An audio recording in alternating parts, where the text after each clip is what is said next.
जय श्री कृष्ण समस्त कोटि कोटि प्रणाम आत्मा नमस्ते। आमर आरंभ हो जाए नवरात्र माँ को से 9टी रूप 9टी अवतार आरंभ हो। प्रथम दिन माँ को हूँ शैलपुत्री माँ पार्वती स्वरूप होती माँ दुर्गा स्वरूप होती माँ शैलपुत्री हिमालय पुत्री आउ 9टी माँ को रूप को अवतार को आम 9टी ग्रह मंत्र उच्चारण करवा आम जीवन में खुशी आनंद भरीदे समस्त जीवन में खुशी आनंद भरीदे। आसतु माँ को प्रथम दिन जो माँ शैलपुत्री से दिन कौ ग्रह माने चंद्र ग्रह को शांत करने खुशी करने आपण यही मंत्र को उच्चारण करूँ।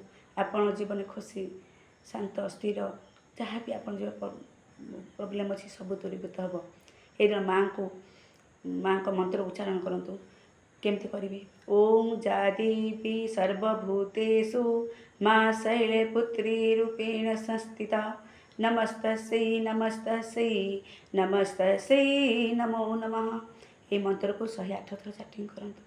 देखिए चंद्र ग्रह आप शांत हो चंद्र देवता शांत हो। आम द्वितीय दिन हूँ माँ को दुर्गा स्वरूप ब्रह्मचारिणी देवी। ब्रह्मचारिणी देवी को शांत करने ब्रह्मचारिणी देवी हूँ मंगल देवता।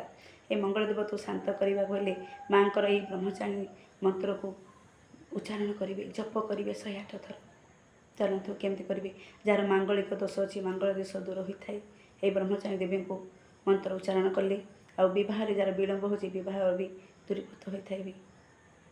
जार बह संबंधी प्रोब्लेम हो ब्रह्मचारिणी देवी को आज मंत्र उच्चारण करूँ।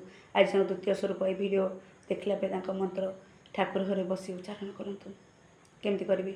ओम जा देवी सर्वभूतेषु माँ ब्रह्मचारिणी रूपेण संस्थिता नमस्तस्यै नमस्तस्यै नमस्तस्यै नमो नमः।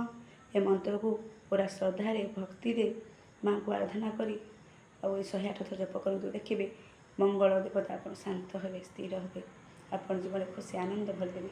बहुत बहुत धन्यवाद। जय माँ दुर्गा।